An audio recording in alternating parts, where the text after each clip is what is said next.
ছবিটি বানিয়েছে, এত ভালো একটা ছবি বানাবার পেছনে যারা ছিল, আর তারপর ডিরেক্টর শঙ্খ সে অসাধারণভাবে মানে বুনট করেছে গল্পটা, ছবিটা।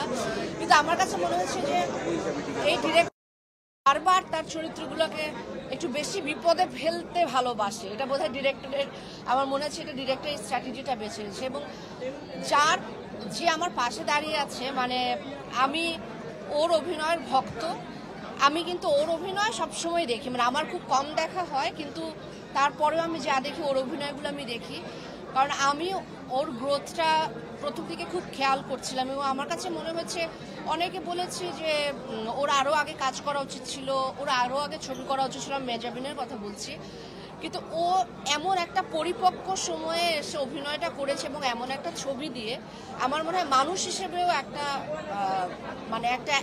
মানে একটা জার্নির প্রয়োজন আছে, এবং সেই জার্নিটাও কমপ্লিট করেছে।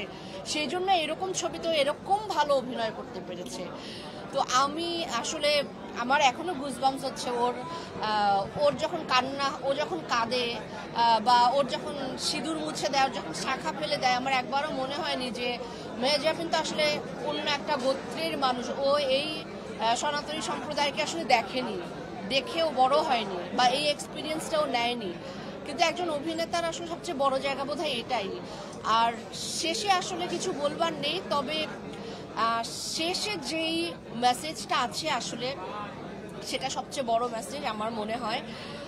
এর উপরে আর কোনো মেসেজ হতে পারে যে আমরা সবাই মানুষ, এবং এই সময়ে এসে এরকম একটি ছবি, এরকম মেসেজ খুব দরকার বলে আমার মনে হয়েছে। ডিরেক্টরদেরকে অসম্ভব ধন্যবাদ এরকম একটা সুন্দর একটা ছবি উপহার দেওয়ার জন্য।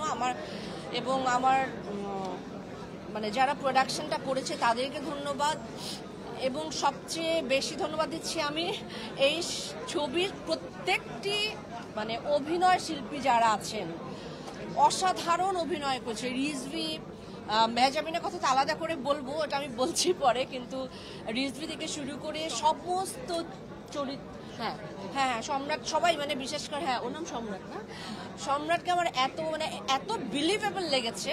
এটা আসলে খুব ভালো একটা স্ক্রিপ্ট না হলে, চিত্রনাট্য না হলে এটা সম্ভব হয় না সবার এত এনগ্রসড হয়ে অভিনয় করা। ছবিটি অসম্ভব এনগ্রসিং, এবং আমি যতক্ষণ সিটে বসেছিলাম আমি দর্শক হয়ে দেখেছি, এবং আমার কাছে মনে হচ্ছিল যে এরপর কি হবে। আমি কিন্তু চোখ ব্লিঙ্ক করতে পারছিলাম না। আমাকে পাশে পপকর্ন দেবার জন্য বলছিল যে পপকর্ন এনে দিব। আমার মনে হচ্ছে না, এই ছবি আমি পপকর্ন খেতে খেতে দেখতে পারবো না, আসলে দেখা যাবে না। আর সবশেষে আমি মেহজাবিনের কথা বলবো, যার মালতীর কথা বলবো। ইনফ্যাক্ট আমার কাছে এখন ওকে মালতী হিসেবে আমি ওর জার্নিটা আবার শুরু করবো, এবং আমি চাই যে ওকে আরও এরকম খুব অর্থবহ ছবিতে আমি আরও এরকম দেখতে চাই, অনেক অনেক বেশি দেখতে চাই। কারণ ও যা এক্সপিরিয়েন্স, আমি বারবার এটাই বলছিলাম যে ও কবে এত পরিপক্ক একজন অভিনেতা হয়ে দাঁড়িয়েছে আমি নিজেও বুঝতে পারিনি। কিন্তু আমি ওর গ্রোথটা আমি সবসময় খেয়াল করতাম। অসাধারণ করেছে, এবং আমি ওর তো একটা ফ্যান ফলোয়ার্স আছে। এছাড়া আমি বাংলা ছবির যত দর্শক সবাইকে বলবো, আপনারা হলে এসে ছবিটি দেখেন, আপনারা এনজয় করবেন, আপনারা এন্টারটেইনও হবেন। কারণ দুঃখ, কষ্ট, আনন্দ সবকিছু দিয়ে কিন্তু এন্টারটেইন হওয়া যায়। আমি বাংলা ছবি সবাই দর্শকদেরকে বলবো যে আপনারা হলে এসে ছবিটি দেখুন, সেটা আমি বলবো। মেহজাবিন অসাধারণ, I am so proud of you, মাশাআল্লাহ।